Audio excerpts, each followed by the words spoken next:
Hollow Creek, Wyoming Territory, August 1886. The heat pressed down on the yard until the air wavered above the planks like a fever. Dust clung to boots and lips, imparting the bitter taste of a dry summer.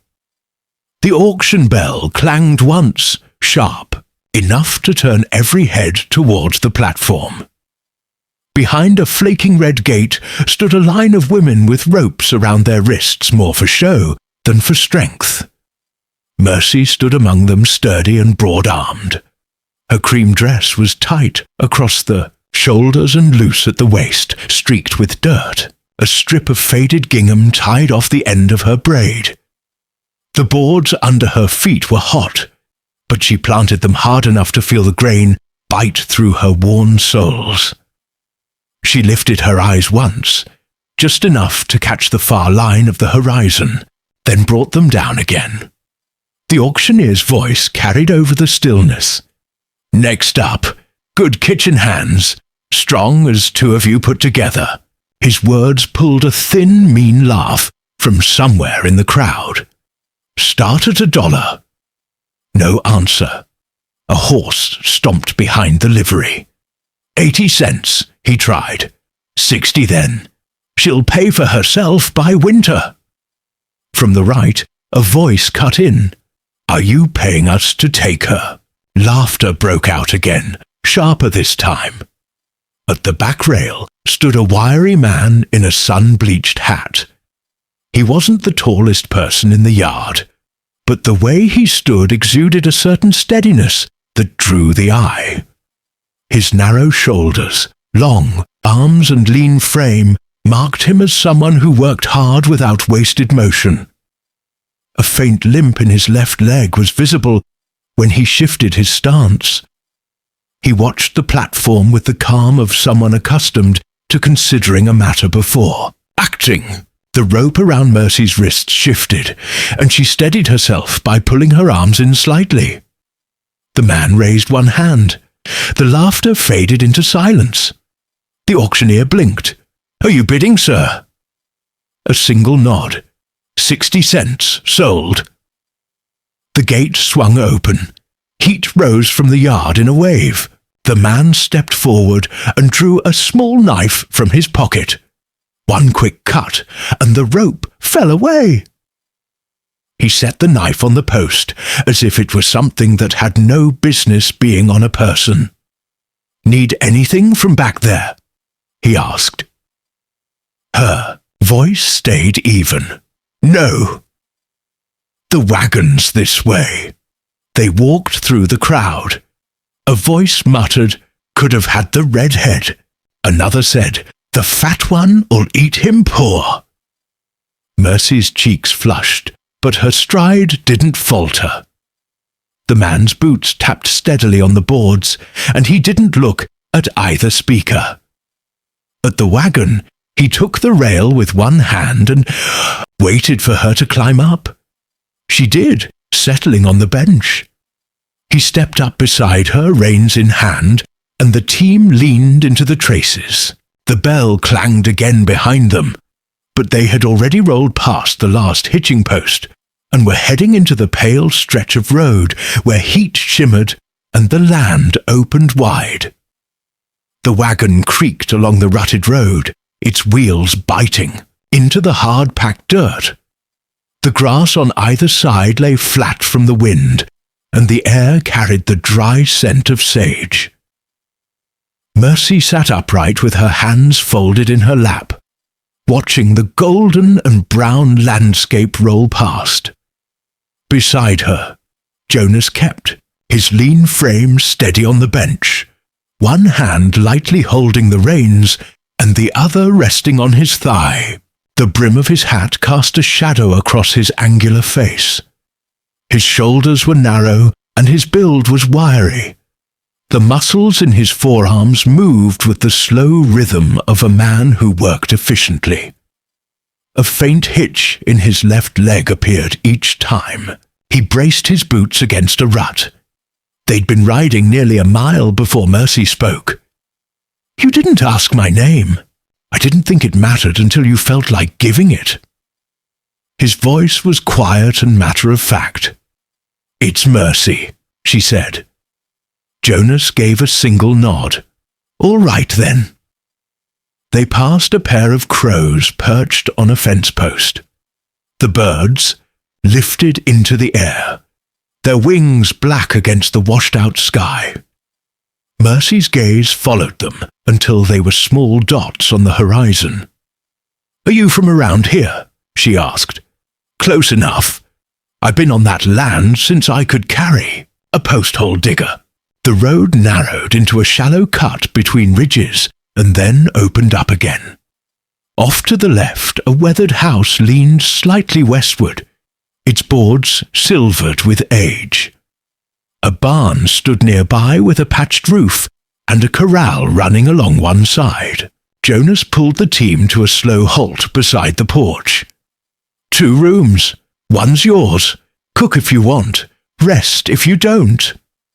I won't make you do either." Mercy sat for a moment, looking from the barn to the house. "I didn't buy you, Mercy," he said, turning toward her. "I saved you. You didn't flinch when they mocked you. You didn't flinch when they priced you like cattle. I figured you'd rather bite than beg." The words settled between them. Mercy gave a single nod and stepped down. Inside, the house smelled faintly of pine soap and wood ash. Jonas led her to a small room at the end of a short hallway. A narrow bed was pushed against the wall and covered with a folded quilt. A basin of water stood ready on the washstand. "There's a bolt on the inside," he said, "if it helps you sleep." Mercy's eyes moved over the room, the clean floorboards, the east-facing window, and the soft light falling through the glass. "Supplies come in twice a month," Jonas added. "We'll go into town in a few days. You can choose what you need." Her hand rested lightly on the doorframe. She didn't answer, but she looked at him long enough for the meaning to pass without words. Jonas tipped his hat and stepped back down the hall. The slow rhythm of his boots faded toward the front room. The first light of dawn slipped in through the east window, pale and cool. Mercy was already up, her hair pulled back tight with a braid falling down her back. The house was quiet, except for the faint groan of the porch boards in the wind. "Tune, the kitchen?" She found a half sack of flour against the wall, a tin of salt, and a crock of bacon grease. She worked silently, measuring and cutting the dough and setting rough rounds into the hot stove. The scent of baking rose slowly, warm and steady. Jonas came in from the yard, brushing the cold air off his shoulders. His lean frame stood out under his faded shirt, and the muscles in his forearms stood out as he pulled off his gloves. The limp in his left leg was more pronounced this early in the day, but it didn't slow him down. "You made these?" he asked, nodding at the biscuits. Mercy gave a single nod. He sat at the table, took a biscuit, and bit into it. He chewed slowly. "Best I've had in years." He didn't say more, but he looked at her for a moment longer before looking down at his plate. Later, he handed her a slip of paper. The handwriting was neat and slanted. "Supplies from town. I was headed there. You can come along if you like." Mercy studied the paper, then nodded once. "All right." He slipped the list back into her hand. "We'll take the wagon in when it suits us." 2 mornings later, the sun rose behind a pale veil of clouds. The air carried the hint of rain, though the ground was still hard and dry. Jonas was at the wagon, checking the harness. His wiry frame moved with the efficiency of someone who didn't waste effort. narrow shoulders bent to the task at hand, long arms looping leather through buckles. He wasn't tall, but he carried himself with a steadiness that filled the space around him. They rode into Hollow Creek in silence. The road was lined with brittle grass leaning in the wind. When they reached the main street, heads turned. Jonas stopped the wagon outside the freight office to speak with Earl Gibbons, a neighboring rancher. Mercy remained seated with the parcel list folded in her hand. The two men stood a few paces away, their low voices blending with the rattle of a passing cart. Earl was a head taller and looked down at Jonas as if measuring him. "If you ever decide you don't want her," Earl said, "I've got a hand who could work her keep. I'll trade you a pair of good mules." Jonas's answer came without hesitation. "Not happening." "She'd be better off." Jonas cut him off. "She's not up for trade. Not now. Not ever." The conversation ended there. Earl gave a short, awkward nod and stepped back. Jonas returned to the wagon without looking back, his stride even and unhurried. "Freight office?" Mercy asked. "Done," Jonas said, climbing up. His tone didn't invite questions. Inside the general store, Mercy moved along the shelves, quietly and precisely choosing items. Near the bolts of fabric, two women leaned together. "That's her," one said softly. The other smirked. "It didn't cost him much. I doubt she'll last long at his table." Mercy's hands didn't falter. She took her thread and moved past them without a glance, setting her choices on the counter. Sadie Miller's gaze was sharp as she tallied the total. "Is Jonas treating you decently?" "Well, as can be," Mercy said. Sadie's brows lifted. "I figure he doesn't complain about a woman who eats hearty." Mercy's reply was even. "I put back what I take out, and I've never taken what wasn't mine." Sadie blinked. Mercy paid and left without another word.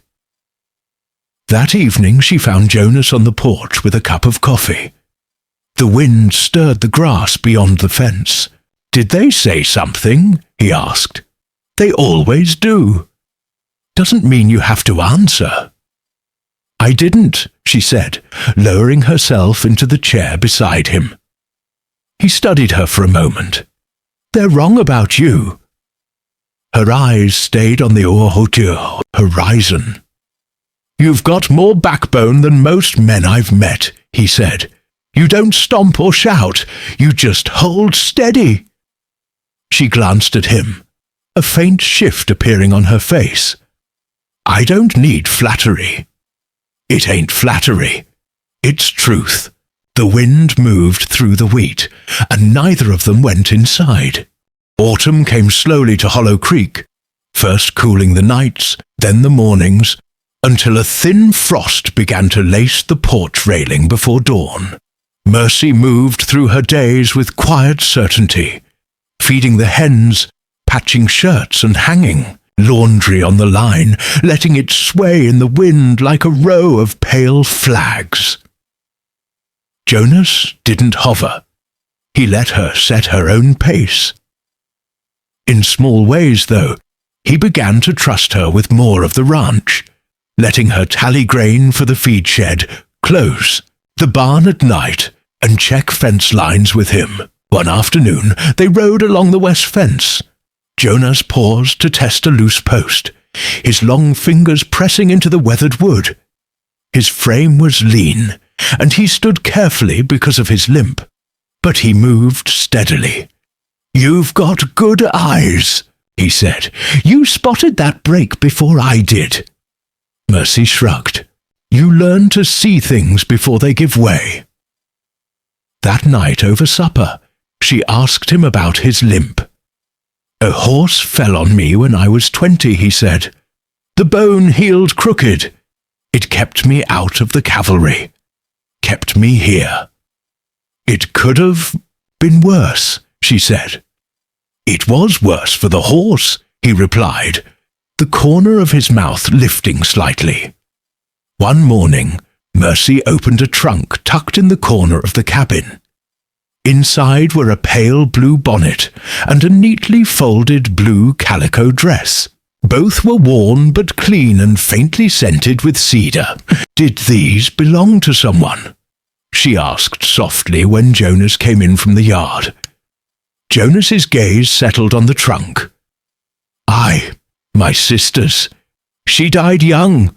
I couldn't bring myself to throw them out. Mercy brushed the fabric between her fingers. And now? Now they're yours, he said simply, if you'll have 'em. Mercy wore the dress that morning, smoothing the fabric once before stepping out onto the porch with her bonnet tied neatly under her chin.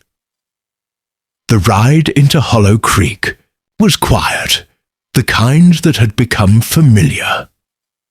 They met the same stairs, but Mercy walked with her chin level and her steps unbroken. After they returned, she lingered by the wagon as Jonas began to unhitch the team. You know, he said without looking up, you're free to go if you want. She turned toward him. You brought me here. You bought me for 60 cents, and now you're saying I can leave? I bought your dignity back from that yard, Jonas said, not your life. Her hand rested on the wagon rail. I'm not going anywhere. Not tonight. Jonas nodded once. The gesture was small, but certain. Then led the horses toward the corral. The morning sky hung low and grey, the kind that promised rain without hurry. Jonas stood on the porch planing the edge of a warped door, his narrow shoulders moving in a steady rhythm.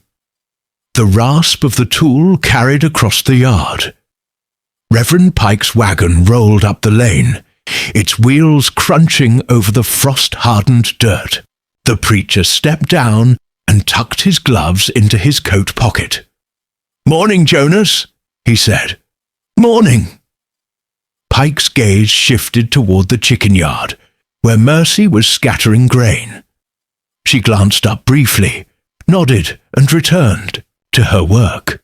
"She seems quiet," the preacher remarked. Jonas's eyes followed her. "She is. Quiet women make good wives," Pike said, his voice measured as if testing the idea. Jonas didn't answer, and the preacher moved on to discuss fence repairs before leaving. The wagon creaked away down the lane, leaving only the wind moving through the grass. Jonas set the door aside and stepped down into the yard. Mercy was at the wash basin with her sleeves rolled up. The muscles in her forearms were taut as she wrung out a cloth. "Will you take me?" he asked. She narrowed her eyes. "As what?" "As a husband." The breeze shifted, bringing the smell of wood smoke from the chimney. "I ain't pretty," she said flatly. "I didn't ask for pretty. I'm not gentle. You're strong where it counts." Her eyes lingered on him. "You? Sure. Folks will talk. You'll be the man who married the woman they mocked." Jonas stepped closer, his lean frame casting a long shadow across the packed dirt. "I'm already the man who paid 60 cents for you in front of half the county," he said. "They've said their worst, but I'll also be the man who chose you." Her voice was quiet but steady. "You sure?" Jonas's gaze held hers. The preacher said, "Quiet women make good wives." "Maybe so, but you're more than just quiet. You've got a steadiness that most folks lack. You don't bend when they push you. That's worth more to me than anything they'll ever say." Mercy's fingers tightened on the damp cloth. "I want a place where I don't have to flinch." "You've got it," Jonas said. They stood there for a long moment, the space between them narrowing, but neither moved. The first drops of rain spotted the ground, but neither moved away. The storm came in fast from the west, dark clouds rolling over the prairie like a moving wall. By sundown, the wind was sharp enough to rattle the shutters and stir up grit in the yard. Jonas had spent the day repairing the west fence, and his shoulder ached so much that Mercy sent him inside for supper. But Mercy never liked leaving the hens unchecked. Lantern in hand, she stepped out into the wind. Her skirts pulled at her legs and her braid loosened strand by strand. That was when she caught it. The smell. Sharp, wild, not stove smoke. She turned toward the barn, just as lightning split the sky, lighting up the world. Flames were crawling up the side of the haystack next to the stall wall. In the gust, the flames leapt higher. The lantern slipped from her hand and fell into the dirt. She ran. The front door slammed shut from the house. Jonas appeared, bareheaded, his lean frame cutting through the wind, and his boots half pulled on. One hand clutched a bucket and the other braced against his injured shoulder. "Get back!" he shouted. "If the roof goes, it'll take you with it." "I'm not leaving the horses. You'll burn with them if you stay." She didn't answer. Instead, she threw her weight against the side of the stall door until the wood groaned and gave way. Inside, a mare reared up with wide eyes and flared nostrils in the smoke. Mercy untied the mare's rope, slapped her flank, and sent her bolting into the storm. Jonas was beside her now, his wiry frame moving with fast precision as he threw water onto the flames and hacked at the dry beams with a shovel. In another stall, a gelding panicked, striking the floor with his hooves. Mercy grabbed his halter and pulled him toward the open air. "Mercy!" Jonas's voice cut through the roar. "I've got him!" They had barely cleared the doorway when the first beam cracked and fell. Jonas shoved her into the dirt, lunging just in time to avoid the fire roaring inches behind them. The heat slapped her back, even through the blanket of rain. "You fool," he rasped. "You should have run." "I wasn't about to let your horses die," she coughed. "I don't run from things." "No," he said, holding her there. "You don't." The barn groaned one last time and collapsed, sending sparks twisting up into the rain-filled air. Later, Jonas sat her on the porch and put a blanket over her shoulders. Her face was streaked with soot, and her lips were dry from the heat. He brought a damp cloth, knelt down, and pressed it gently to her forehead.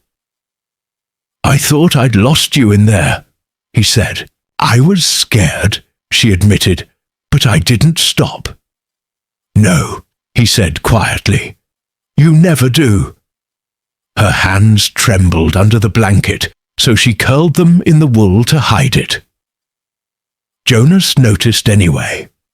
His eyes softened, but he didn't mention it. "Why'd you come for me?" she asked. "You could have saved the roof, the tools, but you came for me." "I'm not about to bury another woman who gave me my life back," he replied. She looked at him stunned. "You don't even know what I am to you." "I do," Jonas said. "Maybe not in words, but I know what you are." Her voice was low. "And what's that?" He cupped her face in his calloused hand. "You're the reason this house doesn't echo anymore. You're not a burden, Mercy. You're here. Steady, real, warm. You're everything this land forgets to give." Her breath caught. I didn't marry you that day at the auction, Jonas said, but I think I started loving you then. Every time you stood your ground or didn't flinch when folks spat your name, I loved you a little more. Her tears came silently. If you'll have me, he said, his voice rough from smoke, I'd like to make that official. She gave a broken laugh. I'm not wearing white. I don't care what you wear. I snore. So do I. Maybe we'll keep each other awake. She leaned forward and kissed his smoky, damp forehead. You're not perfect, she whispered. Neither am I. But I think we could be enough, she said. His smile was crooked and tired but genuine. 2 mornings later, they were married in the kitchen, the grey light of the early day falling across the table. Reverend Pike stood between the stove and the window with his weathered hands holding an open Bible. Mercy wore her work dress with the sleeves rolled up, and her hands dusted with flour from the biscuits she'd started before dawn. Jonas stood across from her, his wiry frame steady, and his narrow shoulders squared with quiet certainty. The vows were spoken plainly, without flourish. You meant every word? Reverend Pike asked when they were finished. I meant every last one, Jonas replied. Mercy didn't speak, but she didn't look away from him either. Her silence was its own kind of answer. Jonas stepped closer, his hand brushing the side of her face. She didn't wait for him to speak. They met halfway for a steady, sure kiss. Not for show, but for keeping. In the warm hush of the kitchen, it felt like something had been quietly sealed, something that would endure. Reverend Pike closed his Bible and nodded slightly. Well then, I'll call it done. By the time they reached Hollow Creek that afternoon, word had already spread down Main Street. Some turned their backs as they drove in, others whispered behind their hands. One man spat in the dust near the wagon wheel, but kept his eyes lowered. They stopped at the general store. Jonas stepped down first and offered his hand to help her down. She took it without hesitation. Inside, the room was quieter than it should have been. Sadie Miller stood behind the counter, her lips pressed thin. We need flour, sugar, and that honey you keep behind the spice rack, Jonas said. You don't need all that, Sadie replied, her gaze sliding toward Mercy. She'll eat you out of house and home. Jonas didn't blink. If I keep her fed, she won't have to bite back at folks who forget their manners. Gasps rose from the back of the store. One low, quick chuckle broke the silence. Sadie's face flushed darkly, but she said nothing more. They packed the supplies in the wagon. Jonas's jaw was set hard as they tied the last sack in place. Mercy watched him, seeing the fine lines at the corners of his eyes tighten. He wasn't ashamed, she knew that. He was furious at the people who thought they could diminish her. They were halfway to the end of the street when a voice came from the saloon steps. Hey, Cowboy, the man drawled, leaning against a post with a clean beer glass in hand. Is that the same one you bought at auction?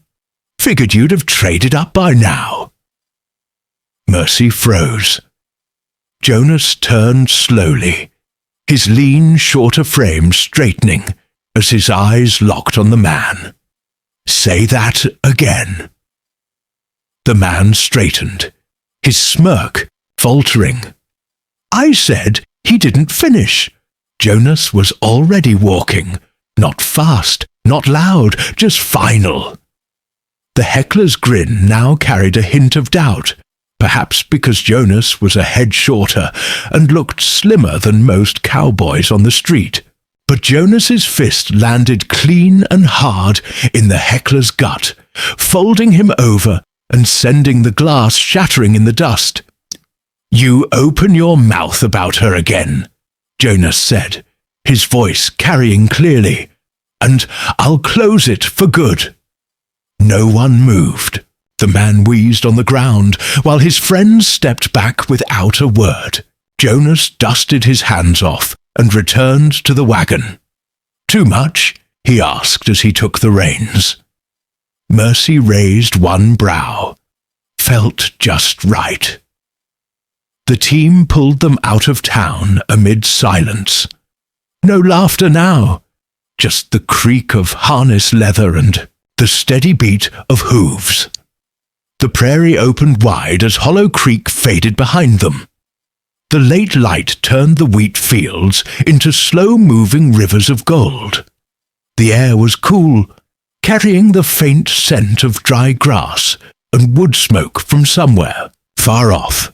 Mercy sat beside Jonas, her hands folded in her lap. She watched the horizon cast long shadows across the land. Jonas held the reins loosely but steadily, his wiry frame leaning into the wagon's sway. Neither spoke until the ranch house came into view. It leaned slightly west, as it always had. The porch rail caught the last fire of the day. Inside, they unpacked the supplies in an easy rhythm, her setting flour and sugar on the shelf, and him fixing the stubborn hinge on the smokehouse door. The quiet between them wasn't empty. It was the steady hum of two people working together. When the sun set, they took their coffee outside. The porch boards creaked under their weight as they sat on the bench. The air was crisp now, and the wheat beyond the fence swayed in slow, whispering waves. Jonas stared out toward the darkening fields. "You ever think twice about it?" Mercy turned her head. "About what? Letting folks see, letting them know you stayed." Her fingers traced the rim of her cup. "Do you know what they saw the day you walked me out of that yard?" He waited. "They saw a woman who didn't beg and a man who didn't flinch. That unsettles people. It makes them look at their own lives harder than they want to." Jonas's gaze stayed on her. "They're still unsettled, but they don't laugh anymore." She was quiet for a moment. "You never asked me why I stayed. I'm asking now." She looked out over the fields, the wheat catching the last glint of starlight before nightfall. "Because this is the first place I've ever been more than a burden." He nodded slowly. "You're more than that to me." She reached for his hand, her grip firm. "I know." The bench held steady beneath them as the night wind brushed past the wheat like a whisper. Stars began to emerge from the darkness, one by one. They sat side by side with their hands joined. The silence between them carried more weight than words. They weren't waiting for the world's approval. They knew they'd built their own place in it.